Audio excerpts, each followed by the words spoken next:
Good morning.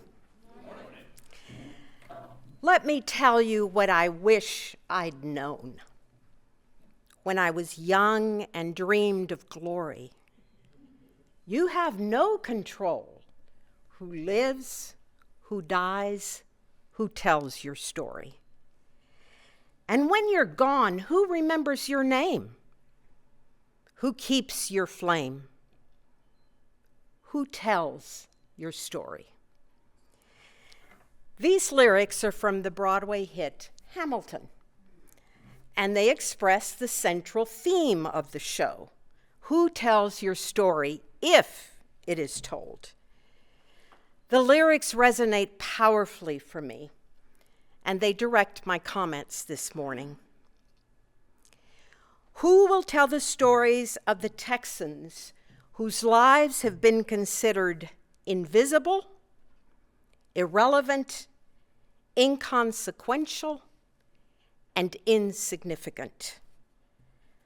Who will tell the stories that will provide a larger, fuller telling of our past? Who will tell the stories of the Texans who were making and living history, but were not allowed to speak it?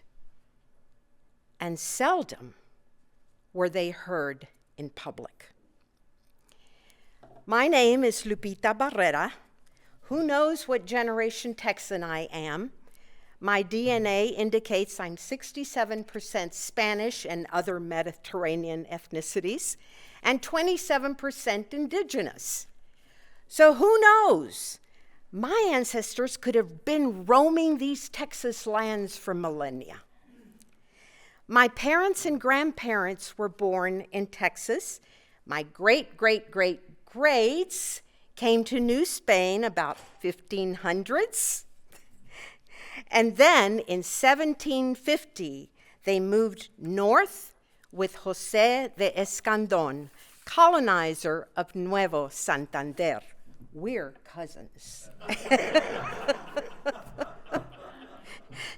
Nuevo Santander was a province that spread from the current state of Tamaulipas, all of it, the Mexican state of Tamaulipas, all the way up to the Nueces River. Nuevo Santander was created in part to stimulate the economy, to bring more growth, more population into these desolate lands, and to discourage any foreign encroachment. With Escandón, these settlers founded and settled villages on both sides of the Rio Grande, the banks of the Rio Grande, north side and south side. The river was not a border. It was a source of life. They built their homes there, and they ranched, and they raised livestock, sheep, goats, horses. Theirs was not an easy life. When there was no water, they dug deep wells whose skeletal remains are still in South Texas. It was either feast or famine. It was drought or flood. It was disease. It was Indian raids, but they persisted. Their industry would later develop to Texas's ranching empires. Think about this a minute. These settlements were decades before the Alamo, which is usually where Texas history starts. Who will tell their story? My rich Spanish, Indian, Mexican heritage was not taught to me in school. It was not in any of the books. What I remember is the name Cabeza de Vaca. And what fourth grader wants to associate with the head of a cow? The Alamo story, I honestly don't remember learning it in school. What I do remember is my older brother coming into the house with this little booklet in hand, Texas History Movies, published in 1943 by Magnolia Petroleum Company, and he's laughing and he's saying to me, he wants to show me something, he wants to show me a cartoon. And he brings the book out and he's flipping through it. He knows exactly where he wants to show me. And he points to it and I look, and there is, I think it's a Texian with musket in hand, high above his head, saying, "Down with the tamale eaters." I was aghast. I was embarrassed. I was humiliated. I was angry. I was ashamed. I am Texan, and I love tamales. Who will tell their story? Our lives were full of contradictions. Speaking Spanish in school was not allowed. Corporal punishment if you were caught. And corporal punishment meant paddling with a big wooden paddle about the size of about the size of a small rowboat oar. At home, you spoke Spanish to your grandparents, to your elders. You listened to Mexican music. You loved Mexican food. And the jokes, chistes, hilarious because it's mostly a play on words in Spanish. And then we would sit on the front porch with my grandparents, and they would tell us stories about Spanish explorations, about vaqueros, about land, about wells, about fiestas, about sheep and goats, about cattle drives, and they went on and on and on.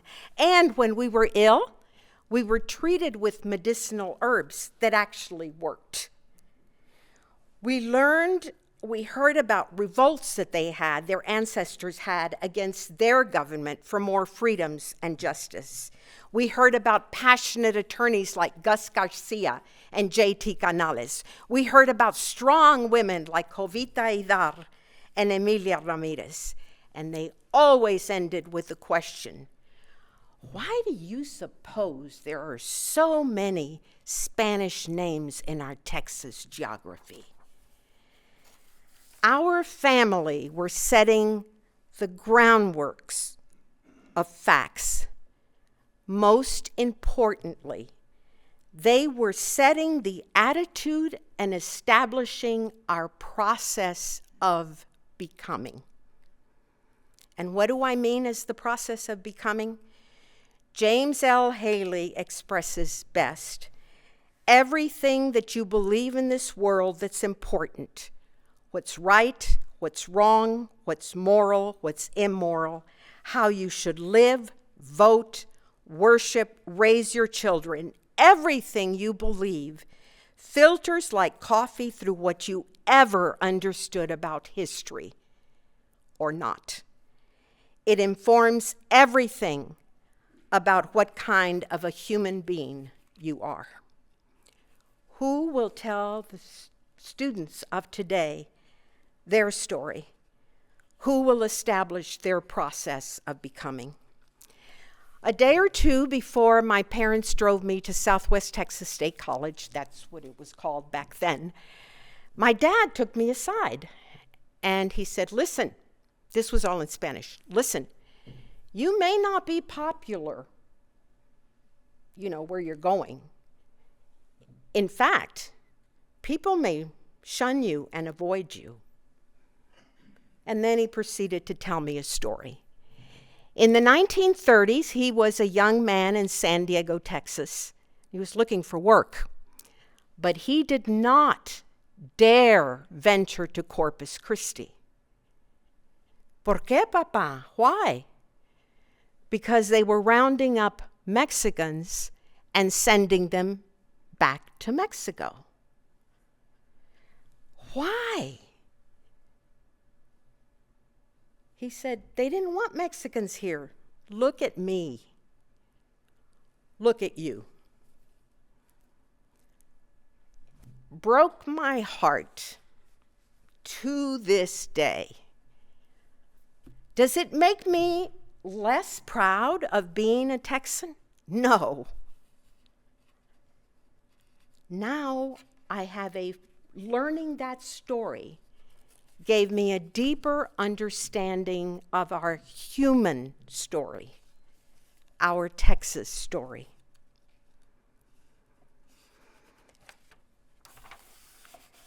We've come a long way since my baby days. Now there's all sorts of exhibits on different ethnicities. Thank you to the Institute of Texan Cultures, who in 1968 did a phenomenal job with all of their exhibits on diverse cultures, and they followed up with the Texans One and All series, which we still use to this day. Now you can move around Texas and see historical markers that talk about people, places, events that you'd forgotten or maybe had been erased. There's fabulous websites now. Texas A&M in San Antonio is working with Edgewood School District to start a program called Self, Community, and Culture for sixth graders. The best review about the program is a sixth grader said, "I learned all about me." The TEA has approved 4 social studies courses: Mexican American, Asian American, Indigenous American, and African American, and we're waiting for women's studies. History textbooks are full of information on cultural diversity. We are making strides to offer different perspectives, but we have more to go. Enter the Texas Center at Schreiner University. I was thrilled to see Schreiner's enrollment in the fall of 2021 is 1,103, and 38% of those students identify as Hispanic. And I can guarantee you, if they have roots in South Texas, they will connect to the Escandon story. 4% of the students are Black, and a smaller percentage is Asian American, who will tell their stories.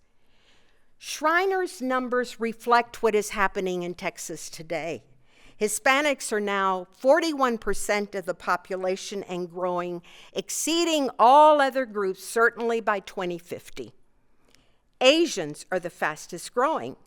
As we've heard before, English, Spanish most commonly spoken in Texas, followed by Vietnamese and Chinese. I have been so fortunate in all my years to be able to talk about the untold stories. And when I had interviews with people, often they would say to me, "No one has ever asked me these stories. I've waited a long time." The wait is over. The Texas Center at Schreiner University can offer a place where a fuller Texas story can be told for all Texans. Thank you so very much.